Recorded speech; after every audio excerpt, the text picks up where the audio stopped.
At my nephew's 18th birthday, my husband raised a plastic cup and announced he was filing for divorce. "Don't repeat my mistake, Tyler," he said, clapping the kid on the shoulder. "One wrong wife, and you've got a 100-pound weight chained to your leg for years. Take Laura, for example." He jerked his chin in my direction, smiled like he'd made a joke, and added, "I've decided to file for divorce." The living room went so quiet, even the fridge in the kitchen seemed to shut up. Somebody tapped a plastic cup against the table by accident. I was the first one to clap. I stood up and applauded.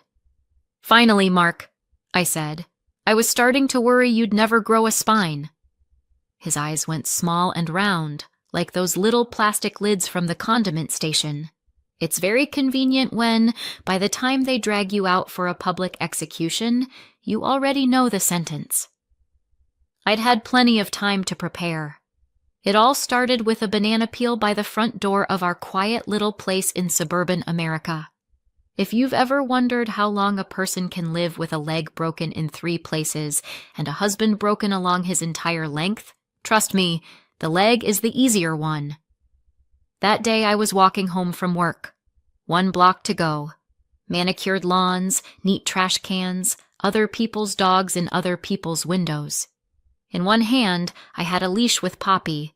In the other, a bag of groceries. The banana peel was right in front of our building. Textbook. I saw it. Logged it. Thought, who even does this? This isn't a cartoon. And stepped on it anyway. Then there was ice, sky, crunch, scream. The world shattered into pieces.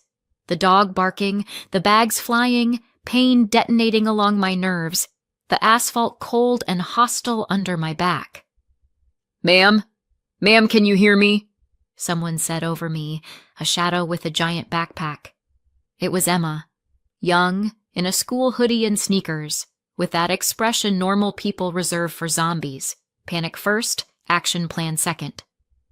"I called 911, she said, already holding my phone. "They're on their way. It hurts a lot, right?" "Just a little." I exhaled through my teeth, staring at my leg bent at the wrong angle. "Don't let her run off." Her was Poppy, a brown dachshund with show dog bloodlines, officially registered as Hidden Meadows Princess Poppy and unofficially registered as the only sane investment I'd made in my life. Right now she was tearing around the lawn, screaming at the universe. "I've got her," Emma said, catching the leash. "Who should I call?" "My husband. Mark. Speed dial, first button." She tapped it. "Hello? Is this the wife?" she asked carefully. "Your wife fell by your building. We're about to go to the hospital." I could hear his voice even without speakerphone. "Yeah, sure. Next you'll tell me I need to wire money to the sheriff's office. Kid, you gotta come up with something more original." "Sir, this isn't a prank," Emma said, offended. "She can't get up. I'm gonna hand the phone to a paramedic." "Kid, hang up," my husband answered. "I'll call Laura myself." He didn't. The ambulance got there fast. You don't really appreciate American healthcare until they're loading you into it on a stretcher in front of your neighbors while your dog screams like you're dropping her off at a kill shelter. By the entrance, Gail appeared, my neighbor from the 3rd floor, owner of a tiny cafe and a pug named Frankie. "Is that Laura?" she asked when she saw Poppy. "That's her dachshund. I know them." The paramedic was already undoing the leash. "You her neighbor? Can you take the dog for a bit?" "Of course, and I'll text her mom. She comes into the cafe sometimes." "Don't text my mom," I mumbled through the morphine. "My mom already gets enough. Just... Poppy." "Don't worry, Poppy's about to live a better life than you," Gail assured me, expertly scooping up the dog. "Frankie and I got this."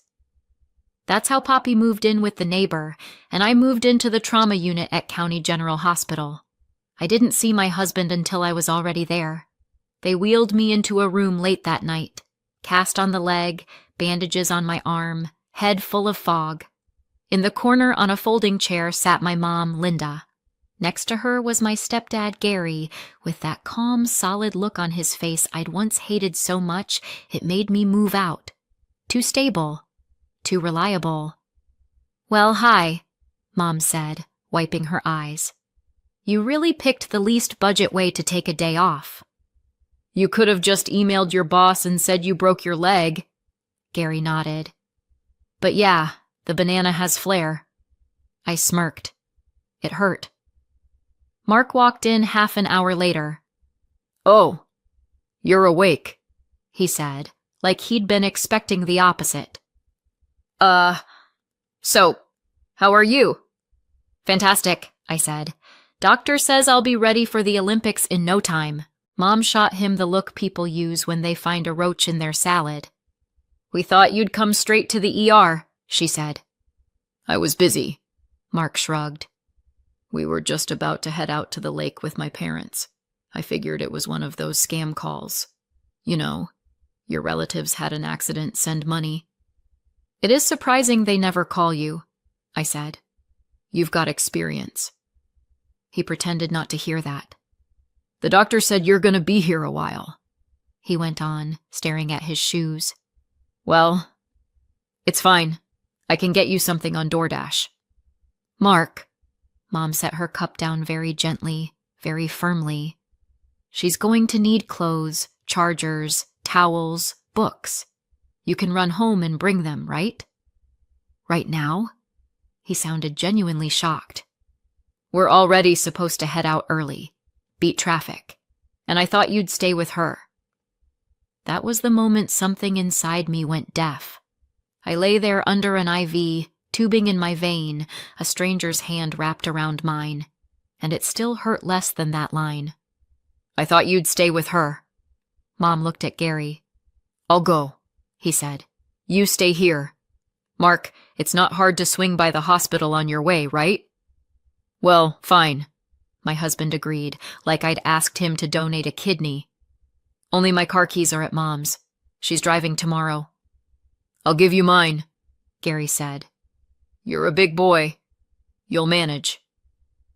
Mark looked at him the way my nephew Tyler looks at algebra, and left. I slept through the first day.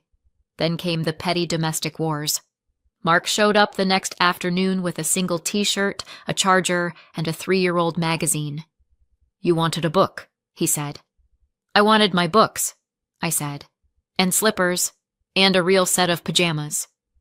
"Well, I didn't know where you keep things." "In the closet, where humans usually keep clothes." "I didn't want to go through your stuff," he said, offended. "That's personal." Apparently the only personal thing in his world was his time and that lake trip with his parents. Meanwhile, Gail was texting me photos of Poppy. In one, Poppy was curled in a pretzel on the couch next to her pug. In another, she was on a little rug by a cafe table with the proud face of "I work here now." The texts came with messages. "Emma stopped by, brought Poppy a toy. Don't stress, we've got this covered." That's how I learned the schoolgirl's name was Emma, that she lived in the next building, that she had a little brother named Timmy and a mom named Natalie who swung by Gail's cafe after her shift. In the same stretch of time, my husband managed to text me once. "Mom's asking if you mind if we still go to the lake. Everything's paid for." I wrote back that I didn't mind anything at all, on account of lying in a hospital bed with a cast and opiates, and filed the question away. When they discharged me, I didn't go home alone. My mother delivered me. "Gary and I will take turns coming over," she said, "and Emma already volunteered to help walk Poppy." Mark met us at the apartment door like someone caught home in his underwear. "Oh, you're here already," he said, eyeing the crutches, Mom the bags. Come on in." The place was clean. Suspiciously clean. "You cleaned?" I asked. "Mom dropped by," he admitted. "Wasn't a big deal for her." Of course. Nothing was ever a big deal for his mom if it meant she could end the conversation with, "What would you do without us?" Her name was Brenda. She was the type of woman who says, "I don't butt into your life," while openly discussing how many kids you should have and when. Once upon a time, she'd been the one to explain that Mark was quite a catch. "You're 28 already, Laura," she'd said at some family dinner back when we were just dating. "Good man, stable job, his own car, none of that nonsense. Don't let him get away." I was, objectively, also quite a catch. Design engineer at a manufacturing company, my own apartment bought before the marriage, graduated with honors. In her system, that was more like extra reward points at the grocery store. Nice, but not essential. She's the one who insisted I put Mark on the lease. "You don't want your husband to feel like a tenant," Brenda said. "You're a family. Everything should be 50-50. Back then, it sounded reasonable. Now I looked at my crutches propped by the wall and thought that next time I'd sign anything she wanted, as long as it wasn't a lease. Living with a cast and a husband whose favorite phrase is "you're home anyway" is a special kind of extreme sport. Mark would get up in the morning, turn on the TV, drink his coffee, and say, "I'd help you with breakfast, but I gotta get to work." He'd come home at night, sit down at his computer and say, "I'd go get groceries, but you're home all day anyway. You can just order." Sometimes he'd throw in, "Well, I can take the trash out if you want." Against that backdrop, the people who actually showed up for me looked almost cartoonish. Mom and Gary, bringing food, helping me shower, hauling water. Gail, taking Poppy on walks, bringing me coffee from her cafe. Emma, doing homework at my kitchen table, walking the dog, tutoring her little brother in math, and me in patience. One evening, Gail said, almost casually, "My cousin's a divorce lawyer. Hope you never need her, but if you do, she's vicious in the best way." "I'm married," I said automatically. "I've noticed," Gail said, deadpan. "That's why I mentioned it." I laughed then. Back then. Brenda and Martin didn't drop by often, but when they did, they made it count. "Laura, you have to understand, it's very hard on Mark right now," Brenda would say, looking at me like I'd broken my leg on purpose just to ruin their plans. "He's always running between home and work." Between the couch and the fridge, I wanted to say. I didn't. "And also," she'd go on, "we've got a big date coming up. Tyler's turning 18. We rented a lake house. You'll be walking by then, right?" "On crutches?" "Sure," I said. "Oh, then it's fine," she said brightly. "It's just family. Nobody's going to judge." No one would judge, no. But they would absolutely watch me limp around with plates and salads like it was a spectator sport. I already knew Mark would go no matter what. The only question was whether I'd be going too. I went. Here's the thing. I didn't want to give Brenda another angle for her endless monologues about how ungrateful I was and how I'd abandoned her grandson on his biggest day. The lake house looked like a postcard. Wood siding, a porch with bunting, grill, string lights. Inside, paper plates, chips, dips, plastic cups, boxed wine, and Martin's signature homemade liquor that he called moonshine and poured into mason jars with pride. I sat at the table, hanging onto my crutch like a mast, and counted how many times Brenda would say, "We do everything for you." Mark ran around the grill, basking in his role as Fire Lord. Tyler, tall, skinny, permanently glued to his phone, was doing his best to pretend center stage wasn't the worst place on earth.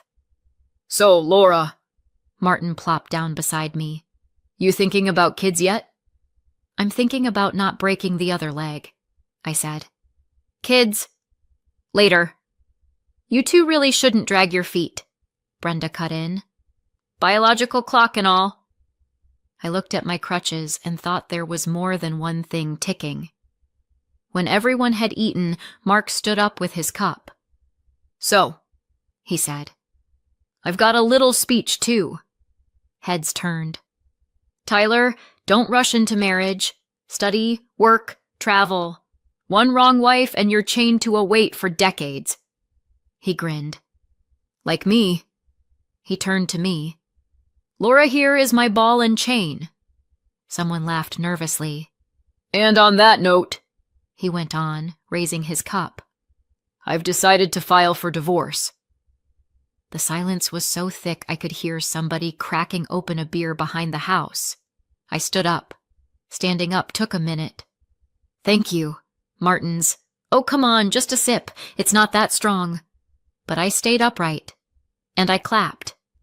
Mark, I said, thank you for finally finding the courage to say out loud what you've been doing for a while now. What's that supposed to mean? He blinked. I mean, I turned to the table.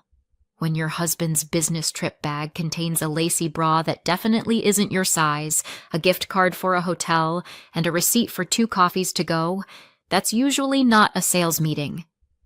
Somebody dropped a fork. Laura, Brenda hissed, don't air dirty laundry in public.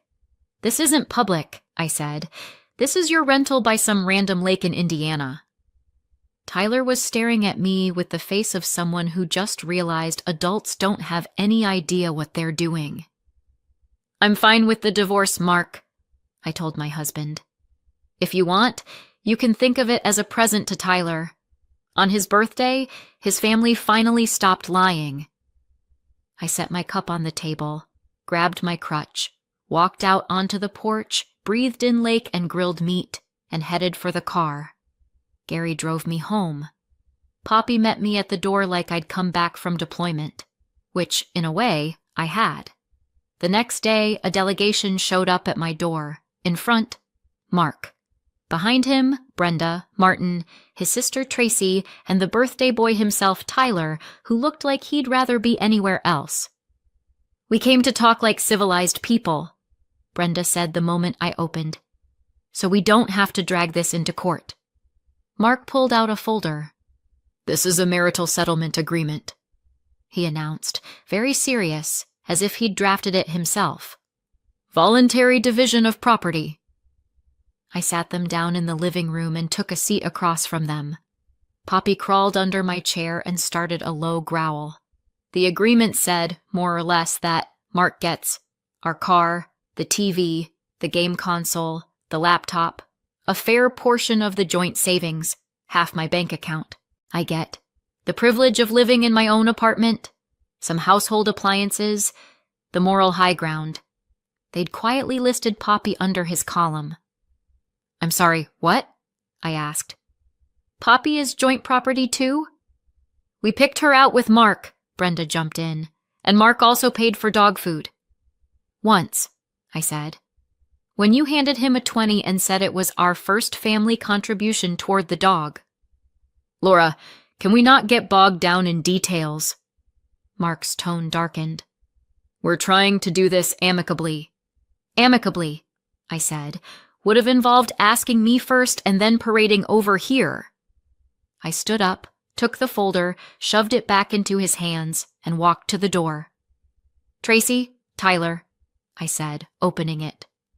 Nothing personal, but I'm about to say things you really don't need in your head.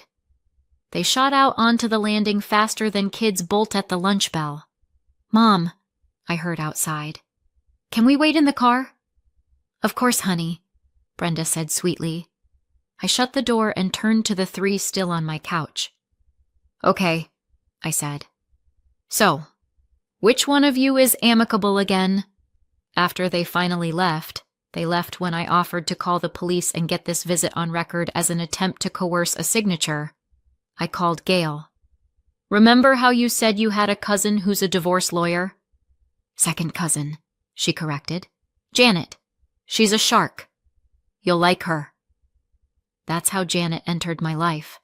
Short, wiry, white-haired, with a stare that made Brenda unconsciously clutch her purse to her chest at our first consult. You're not signing that, Janet said, flipping through their agreement. You're going to file on them for trying to bully you into signing, but we'll get to that. Let's start simple. We started simple. The apartment was bought before the marriage with my money. The car was in Mark's name because he's the one who uses it more. My paycheck regularly went toward the mortgage, utilities, groceries, His paycheck regularly went toward helping his parents, which somehow kept ending up in a joint account with Brenda. I paid for Poppy, her insurance, the vet, the shows, because she's your dog, you pay for her. Classic, Janet said. Mom builds her son like he's a stock portfolio, wife underwrites the whole thing. In court, it all looked even more entertaining. The judge was a woman in her 60s with that "I've seen you people 100 times" face. Brenda tried to go on about how they'd invested in the renovation until Janet handed over a stack of receipts, all paid off my card. Mark tried to explain that the savings account with his mother was for emergencies in case something happened to him, until the judge asked why his wife wasn't on the account if it was about emergencies. Well, he started. "You've had plenty of time to add your wife to that account," the judge said. "But you chose not to. Noted." In the end, Mark got the car and some electronics.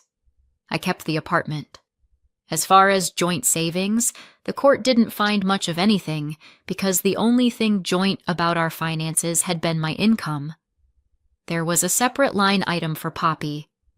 "A dog acquired during the marriage," the judge read, "was in fact financially supported by the wife. Considering the animal's health, attachment, and both parties' schedules, the court finds it reasonable to grant custody of the dog to Mrs. Bird." Mark flinched. "I thought at least we'd share the dog." "She's not a TV," the judge said. "You're welcome to visit her by mutual agreement, if Mrs. Bird finds that appropriate." I did not. Janet insisted we draft a separate document stating that Poppy belongs solely to me, and Mark has no right to remove her under any circumstances. He signed. The car and his pride mattered more. I only knew about his new life because there's a limit to how much you can avoid knowing. My old boss mentioned, very casually, that Vanessa, the admin we had at the front desk, is living with Mark now. I knew Vanessa on a superficial level. Long blonde hair, long nails, endless selfies, and a habit of saying, "I'm doing everything around here," while Denise, our supervisor, quietly did 90% of the actual work. According to Tracy, whom I occasionally ran into in the dairy aisle, Vanessa's plan looked like this. "We're gonna move into a bigger house. Mark's buying me a car. We'll have a pool." Reality looked like a tiny rental by a busy road, and the old sedan Mark had fought so hard to keep in court. "She complains all the time," Tracy whispered, standing between the milk and the yogurt. "Says Mark promised her a big life, but he keeps having money problems." Some people have money problems. Some have memory problems, like forgetting that money doesn't grow out of the word promised. It grows out of the word worked. I genuinely did not care. My life, unexpectedly, had its own thing going on. Mom and Gary helped rearrange the apartment to fit how I actually lived. Gail roped me into doing some remote admin work for her cafe while I eased back into my old job. Emma got into college, kept working part-time for Gail, and still swung by to check on Princess Poppy. Dana, a grad student from our dog park crew, taught Poppy a few tricks. Colin and Paula brought thermoses and gossip to the park, so I stayed fully updated without even opening Facebook. And suddenly, without Mark, there was more air in the apartment, more laughter, more people who showed up just because, not because his mother needed to inspect whether I was turning her son against the family. On New Year's Eve, the real one, not the "my life will totally change this fall" one, I was baking cookies. Poppy sat under the table, making very sure humanity didn't drop anything important. Mom and Gary were due around 8. Emma had sworn she'd drag Timmy over for the ball drop, which in our case meant watching Times Square on TV. Someone rang the bell.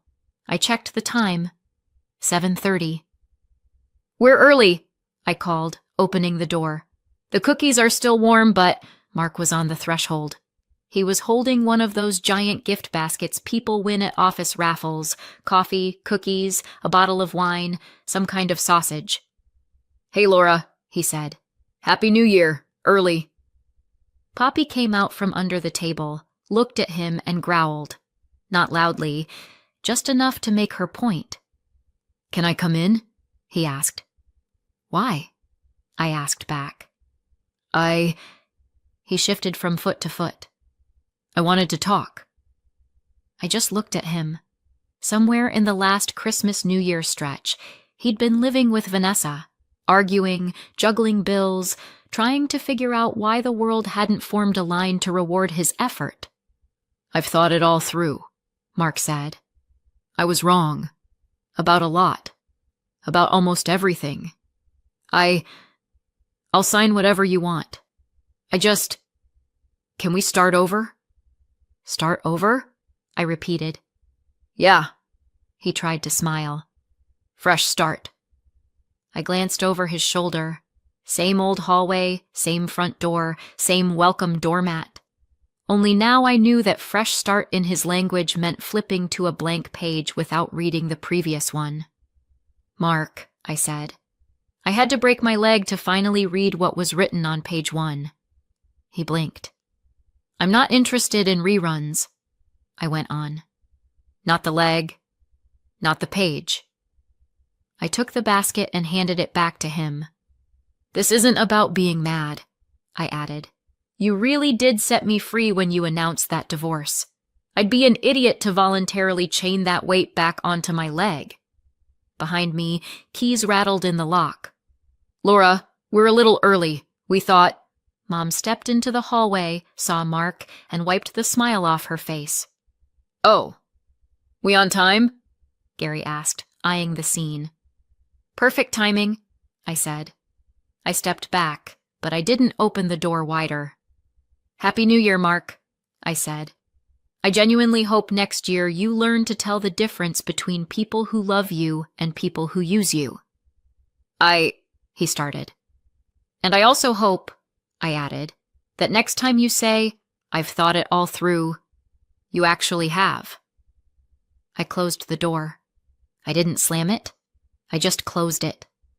Poppy trotted over, nudged my leg with her nose, the one that was finally almost healed, barely a scar, and sat down beside me. Well, Princess, Mom said, shall we raise a glass to the banana? Absolutely, I said. Sometimes the best thing that can happen to you is a banana peel by your front door. It makes it painfully obvious who bends down to help you up and who stands there explaining why it's not a good time for them to swing by. Everything else is just logistics, lawyers, and one small dachshund named Poppy. So what do you think? Did we go too far or not far enough? Let me know in the comments and subscribe for more. My in-laws left a note on my 11-year-old's bedroom door. We gave your dog away. Your cousin didn't want it around. Don't make a scene. She showed it to me, crying. I didn't cry. I did this. The next morning, they got a knock at the door and started screaming. By the time I got home from work, I could tell Sophie had been crying for a long time. Her eyes were swollen and red, and her nose was pink and raw. She was waiting for me in the hallway, still in her school clothes, hands clenched into fists at her sides. Mom, she said. Her voice came out hoarse. You have to see this. My heart dropped. What happened? She didn't answer. She just turned and walked toward her room. I followed. There was a sheet of paper taped to her bedroom door. White printer paper, black marker, big block letters pressed hard enough to dent. We gave your dog away. Your cousin didn't want it around. Don't make a scene. For a second, the words didn't make sense. They just sat there like a bad joke with no punchline. Then my brain caught up. My chest went cold. I pulled the paper off the door and opened it, as if there might be some softer version written on the back. There wasn't. Where's Sadie? I asked. Sophie's face crumpled. She's gone, she said, and the word broke in the middle. Her bed is gone. Her bowls are gone. Her toys. Everything. I came home and... She stopped, sucking in a shaky breath. They said she's not coming back. Sadie wasn't just a dog. She was a small red and white spaniel mix with long, silky ears that Sophie used to braid when she was little. She had one cloudy eye and a soft, careful way of moving, like she never wanted to bump into anyone. Sophie used to say Sadie understood her better than people did. And honestly, some days that felt true. They'd grown up side by side. Bedtime stories, backyard adventures, storm night cuddles. A kid and her dog in that quiet, unspoken way that feels more like family than half the people you share a house with. Losing Sadie wasn't losing a pet. It was losing the one creature Sophie trusted completely. I stepped into her room. The corner where Sadie's bed had been was empty. The little metal bowls we kept beside the dresser were gone, leaving faint circles on the floor. The worn rope toy that had lived under the desk was missing. The whole room looked wrong, like a staged version of Sophie's life, where someone had quietly erased the one living thing that made the noise bearable. I turned back to her. "Where were you when you found this?" "I came home from school and it was there," she said. "Grandma was in the kitchen. She said, 'We did what we had to do.'" Her voice slid into Brenda's clipped tone. "Don't you dare start crying about it, young lady. It's just a dog." Sophie choked on a sob. "She said if I made a scene, I'd go to my room without dinner, but Sadie's not here, so—" I pulled her into my arms before she could finish that sentence. She shook against me, hot tears soaking into my work shirt. She smelled like school and salt and the faint dog shampoo that never quite left our clothes. "It's okay," I lied into her hair. "I've got you." I didn't say, "It's just a dog." I didn't say, "We'll get another one." I just held her until the worst of the shaking passed. "Go sit on my bed, okay?" I said quietly. "Take your pillow. I'm going to talk to them." She nodded without looking at me and shuffled down the hall, wiping her nose with the back of her hand. I looked at the note again, at the part about Sophie's cousin Madison, at the last line. "Don't make a scene." "Right." I went downstairs. My mother-in-law Brenda and my father-in-law Gordon were at the kitchen table. Brenda had a cup of tea. Gordon had the newspaper spread open. They didn't look surprised to see me. "Elena," Brenda said, like I'd just come in from the grocery store. "You're home early." "Where is she?" I asked. Brenda tilted her head. "Who?" "Sadie. Our dog," I said. "Where is Sadie?" Gordon folded the paper with a sigh. "We found her a new home," he said. "Some nice people from church. It was time." "No, it wasn't," I said. Brenda rolled her eyes. "We've talked about this. Madison doesn't like that dog. She's afraid of it. She told us she didn't want to come over anymore. What were we supposed to do? Lose our granddaughter because you insist on keeping an animal in the house?" "You have 2 granddaughters," I said. Brenda's mouth pinched. "You know what I mean." "Where does this nice family live?" I asked. "What are their names?"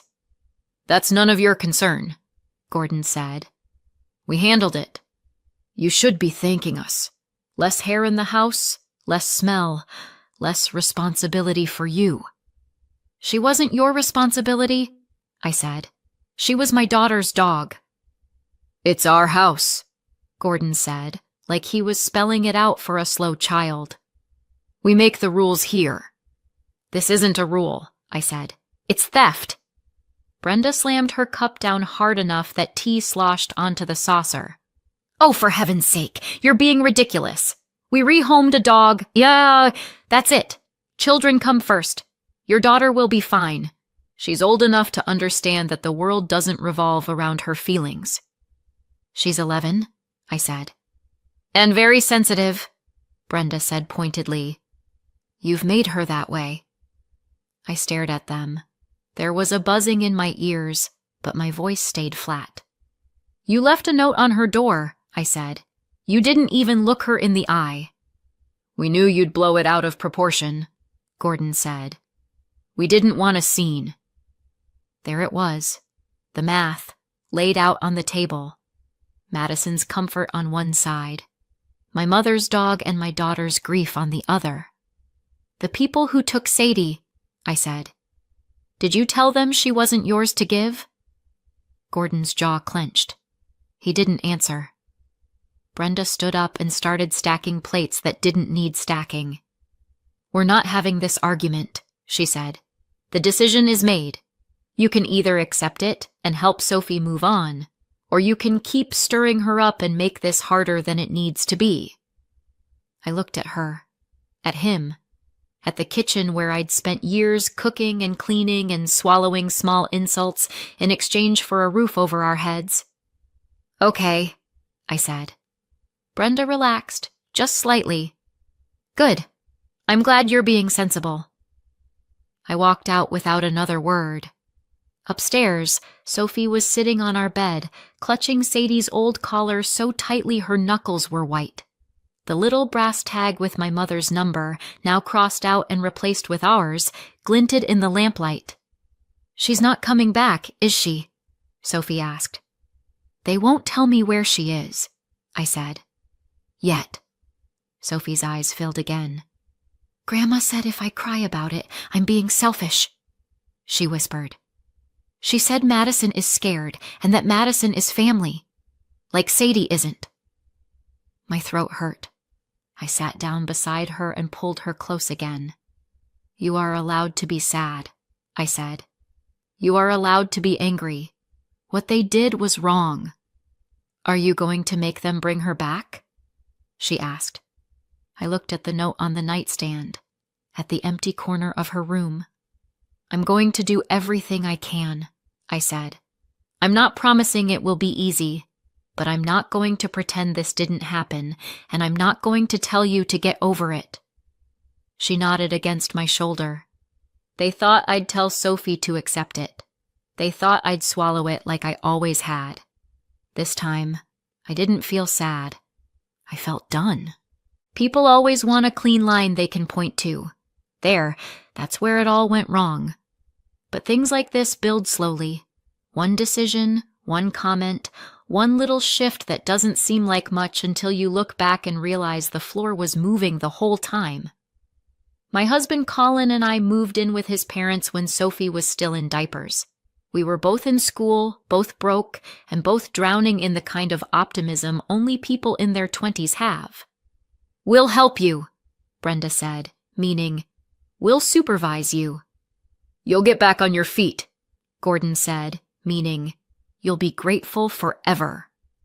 It was supposed to be temporary, just until finals were behind us, just until we could afford rent, just until student loans cleared. Just until became, why don't you stay a little longer?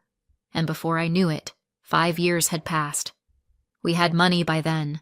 Colin had a solid job. I had stable hours. We could have afforded our own place easily, but every time I brought it up, Brenda found a new way to twist the knife. Oh, Elena, she'd say, it's sweet you think you manage better on your own. You're not ready. Not with your background. Background meaning not as polished as my sister-in-law Alicia, not from a family they approved of. And Colin, sweet, conflict-avoidant Colin, said, maybe 1 more year, because keeping peace with his parents was easier than disappointing them. He didn't see it yet. He didn't see that we weren't living with his parents anymore. We were living under them. We paid the grocery bills. We paid the electric bill. We paid a chunk of the mortgage every month because interest went up. Colin fixed whatever broke. I cleaned and cooked and ran errands because Brenda always had a headache or a long day. And still, every time something didn't go their way, Gordon would remind us, this is our house. As if we lived here on luck, not labor. Then there was Alicia. Alicia floated into the house like royalty. Long hair, perfect makeup, high heels clacking across the floor like applause. She always had stories about her job, her workout group, her new friends. Brenda stared at her like she invented oxygen. And behind her came Madison. If Alicia was royalty, Madison was the heir. 11 going on 30, always with a fresh manicure and an opinion about everyone else's life. Brenda adored her. Gordon catered to her. Madison would sneeze and Brenda would bring tissues on a silver platter. Meanwhile, Sophie could cough blood and Brenda would say, "She should drink more water." The favoritism wasn't subtle. When Madison visited, the whole house shifted. Brenda cooked her favorites. Gordon changed the TV to whatever she wanted. If Madison didn't like a blanket on the couch, Brenda removed it. If Sophie didn't like something, "She's old enough to adjust," Brenda said.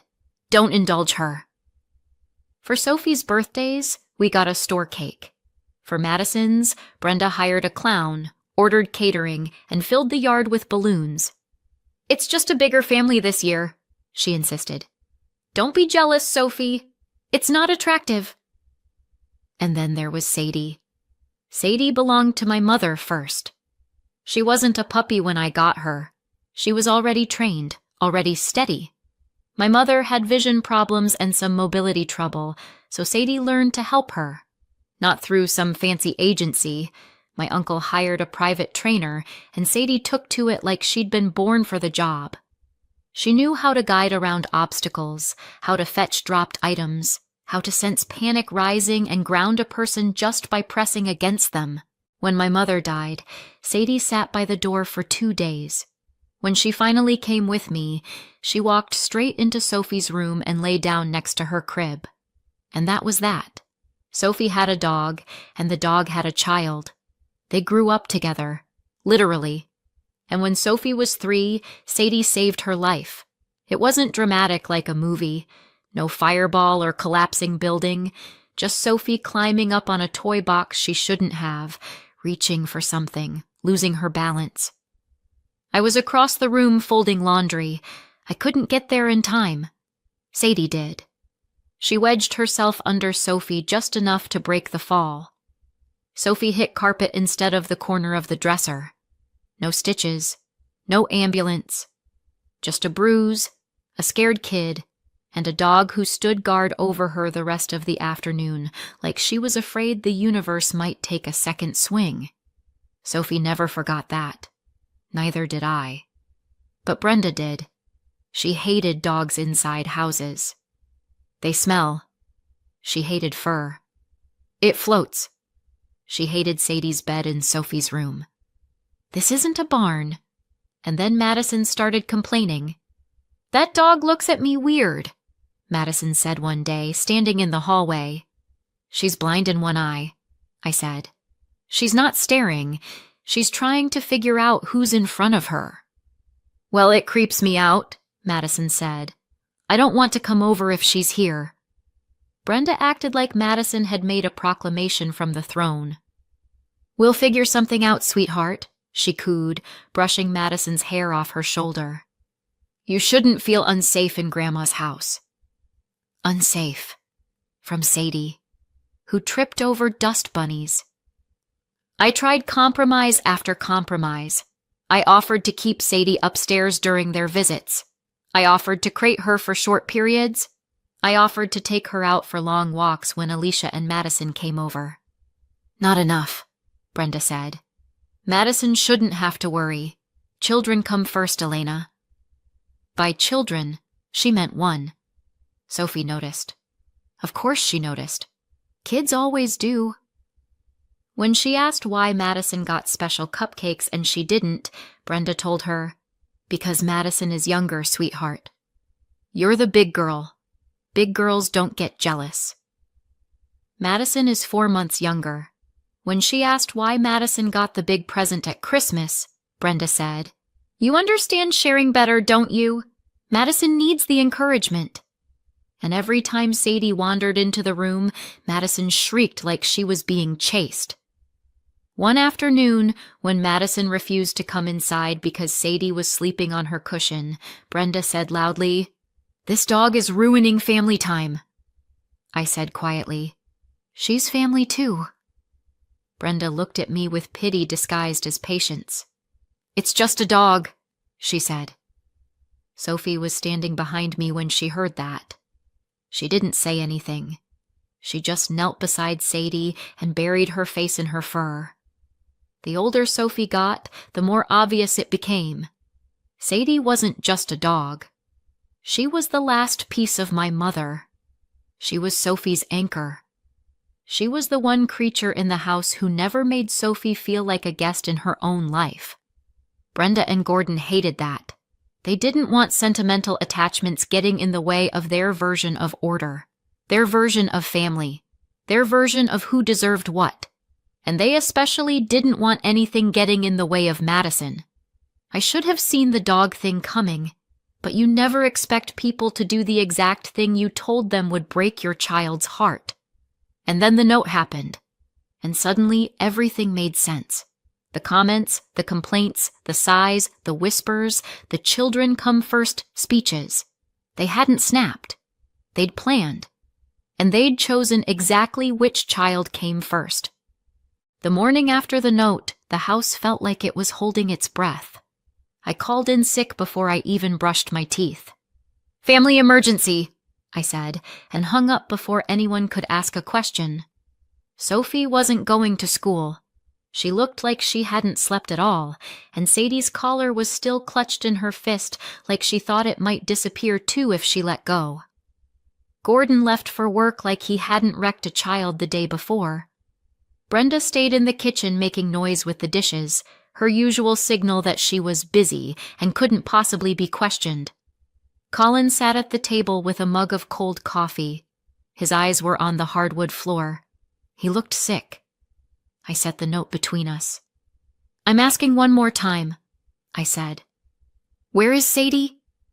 Brenda didn't even turn. "We told you. A nice family from church. A yard. Space. She'll be better off." "And their names?" I asked. "Address?" "That's private," she said. "We're not dragging strangers into your tantrum. You're only upsetting Sophie more. Let it go." "I'm making it worse," I repeated. "Not the people who took her dog while she was at school." From the hallway, Gordon barked, "She's gone. End of story. You should be grateful we didn't dump her at the shelter." I picked up the note, folded it, and walked upstairs. I didn't slam the door. I didn't yell. I just closed it gently, because rage came easy, but clarity needed quiet. I pulled Sadie's file box from under the bed. All her papers were there. The vet records, the vaccine sheets, the training receipts in my mother's handwriting, the microchip documents, everything I needed to prove she belonged to me, to Sophie. Not to the people downstairs who treated her like clutter. When I went back down, Sophie was curled on the couch hugging her knees. The TV was off. The house was heavy. "Do you want to help me find her?" I asked. Her head snapped up. "We can find her?" "We're sure as hell going to try," I said. We sat together at the coffee table. I took a breath and called the vet, told them Sadie was missing. They flagged her file.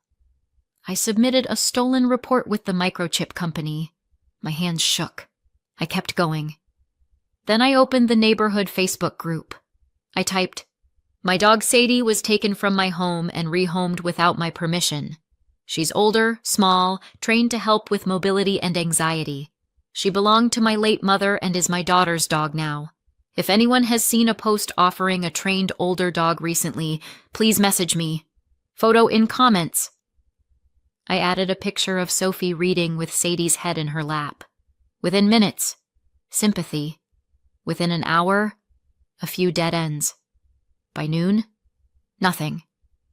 Sophie kept twisting the sleeve of her sweatshirt. "Maybe she's in another city," she whispered. "Maybe they drove far."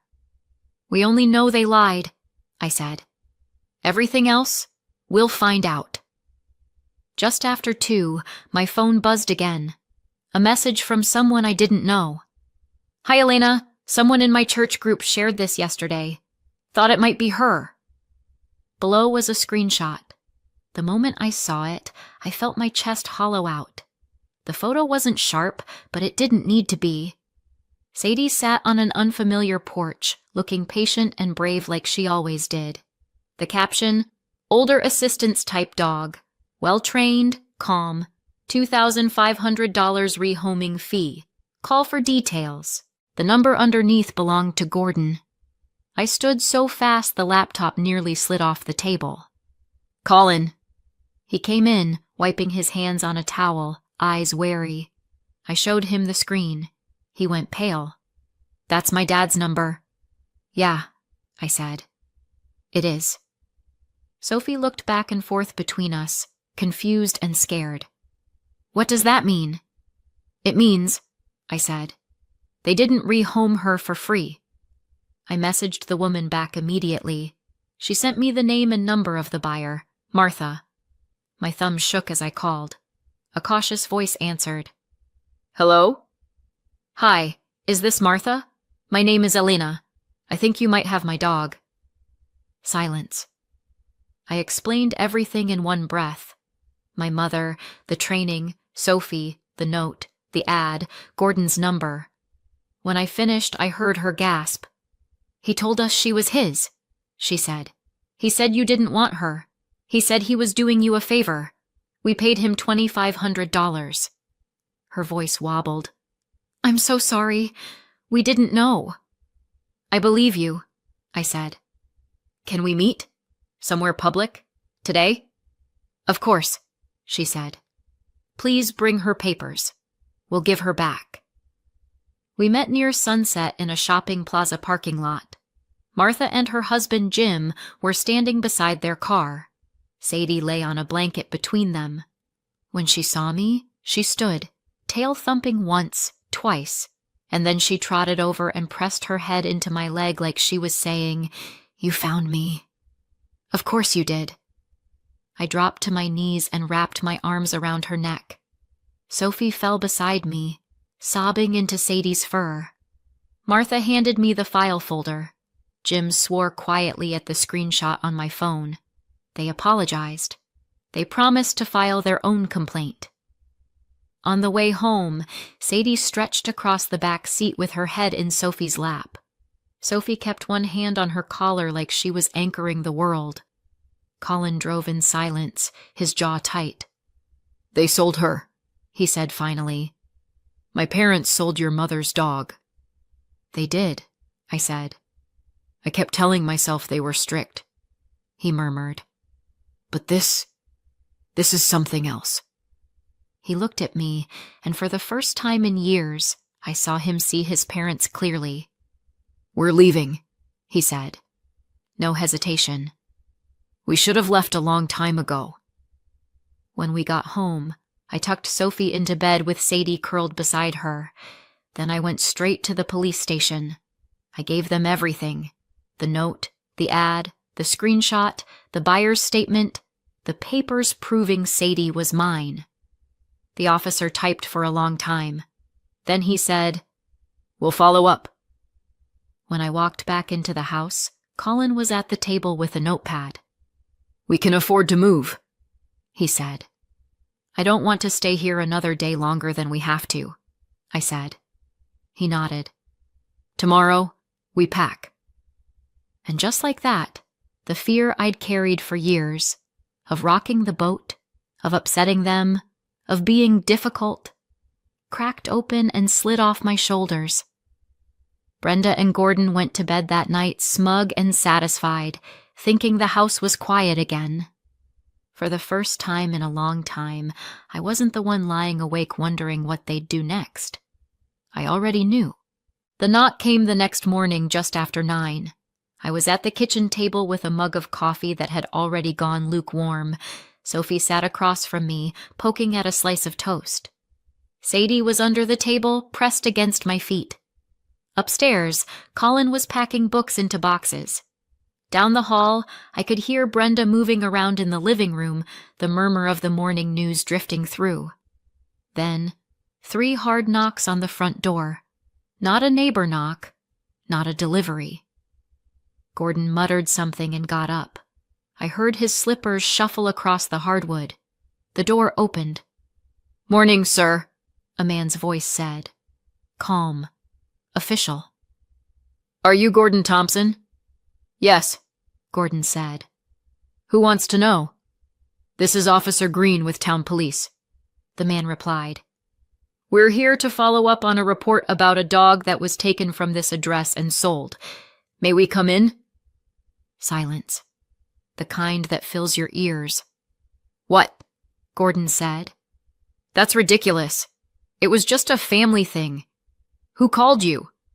We'll explain, a second voice said. A woman this time, steady but not unkind.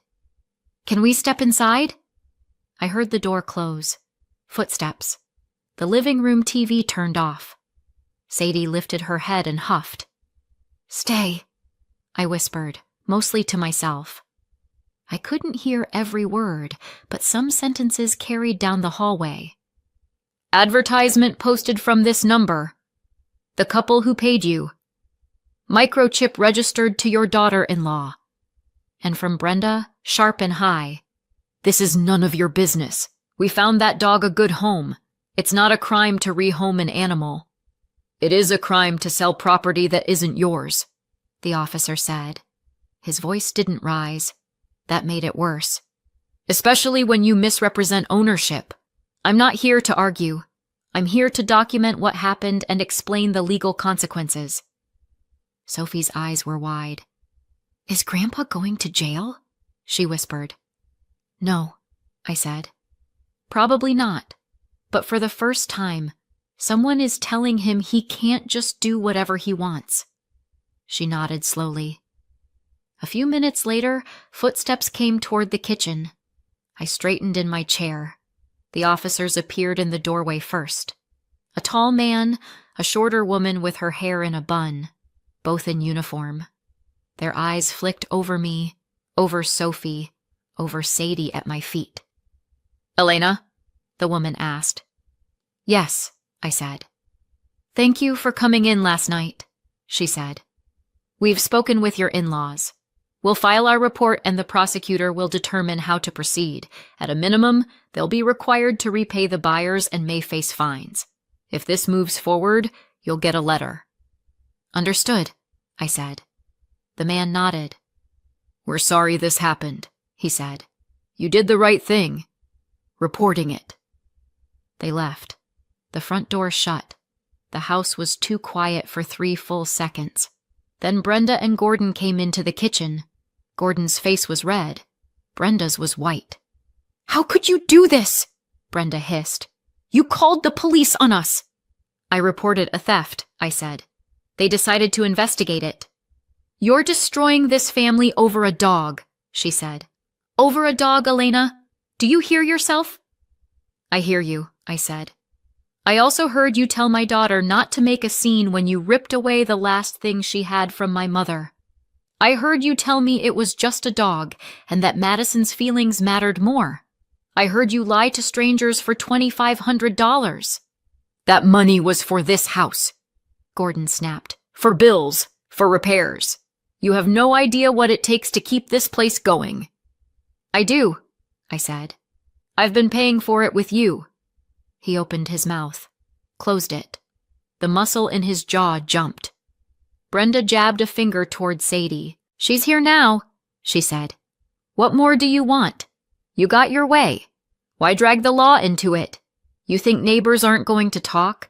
You think we aren't going to hear about this at church? For once, I said, you get to worry about what other people think. Not me. You're ungrateful, Gordon said.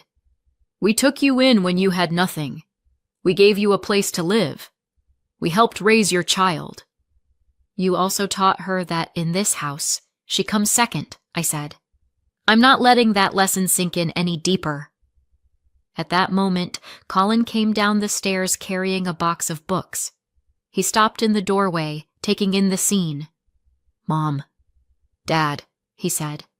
His voice was flat in a way I'd never heard before. Enough. Brenda turned to him like she'd been waiting for backup. Tell her she's gone too far, she said. Tell her you won't stand for this. You are our son. I am, he said. And that's exactly why I'm not pretending this is okay. She froze. You lied, he said quietly. You took Sadie while we were out. You sold her. You told strangers we didn't want her. You watched Sophie come home and find a note on her door instead of a dog. You knew what that dog meant to us, and you told us to let it go. We were going to talk about it, Brenda protested. We were going to work something out. No, Colin said. You were hoping Elena would cry, calm down, and move on like always. And when she didn't, you got caught. Gordon snorted. So what? You're moving out in a huff? Where will you go? You can't afford... We can, Colin said. We've run the numbers. We'll manage. And at least when we pay rent, the landlord won't sell our dog. Brenda flinched like he'd slapped her. You are really going to walk out on us? She whispered. We're not walking out, I said. We're walking away. There's a difference. We're your parents, Gordon said. You had a chance to be my family's safe place. You chose to be the opposite. He picked up the box again. We'll be out by the end of the month, he said. We won't be paying your bills anymore. We won't be your backup plan. Brenda sat down hard in a chair. They didn't say anything to that. They slammed cupboards louder that week. They muttered about people who don't appreciate what they have. But they didn't apologize. They didn't mention Sadie. They never said the word sorry out loud. It didn't matter anymore. We found a small 2-bedroom apartment across town. Nothing fancy, but the lease had our names on it and no one else's. On the last night in the old house, Sophie stood in her empty room and looked around. I'm not going to miss it, she announced. What about the tree in the yard? I asked. And your pink curtains? We can plant a new tree, she said. We can get new curtains. It's not worth Sadie. She wasn't wrong. A year later, it's amazing how far the fallout reached. Once the police finished their investigation, Brenda and Gordon walked away with a small but permanent criminal record for theft and fraud.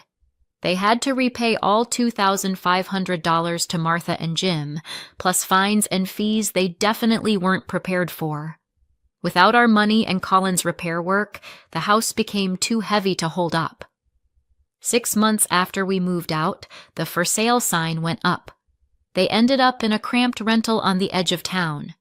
Madison stopped visiting when she saw there was no yard, no extra bedroom, no reason to perform.